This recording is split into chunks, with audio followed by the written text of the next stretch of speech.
I'm really pleased to report that Atkins has had another good year. The overall picture of the business is good, and so are our prospects for the future. Let's look at the numbers real quick. Underlying operating profit is up more than 15%. The margin of the business last year was 7.6%. That's 90 basis points up compared to last year. And if we just look at the last half year of our performance, the margin was at 8.7%. So clearly, that's very significant progress on our goal of an 8% margin going forward. If we look at underlying profit before tax, that was up more than 14%. And while we were making acquisitions during the last year, still we maintain a strong financial position with net funds in the range of 180 million sterling. If we go a little bit more in detail and if we are looking at the business units, then first of all, the Middle East really has had a very, very strong year. We won Doha Gold Line.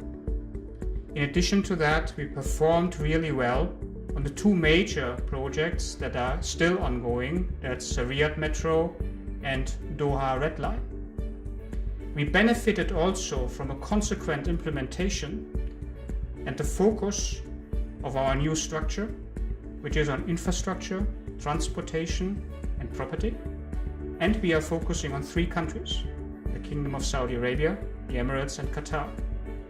The work that we are winning the cooperation, the seamless cooperation that we have made happen between the Global Design Center in Bangalore and the other competence centers within Atkins has benefited us in exceeding clients' expectations in delivering these major projects.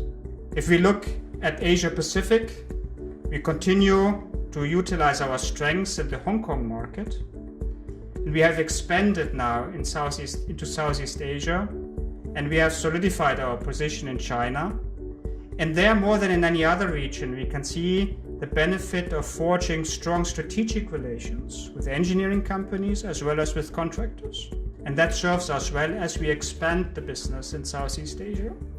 If we move forward and look at what we have achieved in the energy segment, then it's really remarkable, despite the fact that, of course, also we were affected by the consequences of the dropping oil price, the consequences on CapEx spend on the side of our major clients in oil and gas. But we have been flexible. We have been utilizing our resources elsewhere, and specifically our nuclear business has been performing really well. We are proud of our relationship with Électricité de France, for example, where not only energy, but also our Faithful and Gold and our design and engineering colleagues are contributing to what I believe is a very successful project for EDF. If we look at North America, it was a transformational year for our business there. We decided on a substantial reorganization of the business.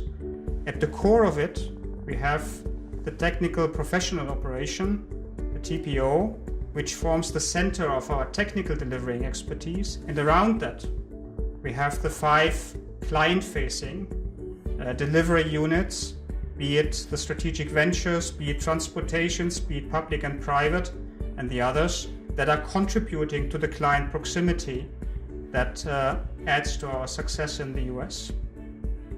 We are growing in the US and we are delivering really well, specifically on transportation that has been strong in regions like Georgia, in Texas, in Florida, and in Colorado. If we look at the UK, clearly a mixed picture last year. As we have flagged at the half-year point, we had to resolve some issues on the rail side of our business, and we did successfully. And other areas of our business have performed really well. Let me just mention the water and environment business or the management consultancy business, as well as design and engineering and the highways and transportation business in the UK. All have contributed to a very resilient performance of the UK, and that gives me a lot of optimism for the performance of that segment in the next year. What gives me additional confidence in the future growth of the company is this much higher emphasis that we are putting on technology and innovation. We've just announced our cooperation with a telecoms company EE here in the UK. This is about utilizing cell phone data, connecting it with our infrastructure knowledge, and optimizing the utilization and the efficiency of infrastructure assets in the country. In general, technology and innovation is becoming a much more important ingredient for our growth in the future. It is not just about digital. It is not about applying BIM or other technologies that are already in the market. It's about generating new business models out of it that anticipate needs of our clients tomorrow and put them into products and services that we can sell. In general, I'm really proud of what we have achieved last year, and I'm optimistic for Atkins' future.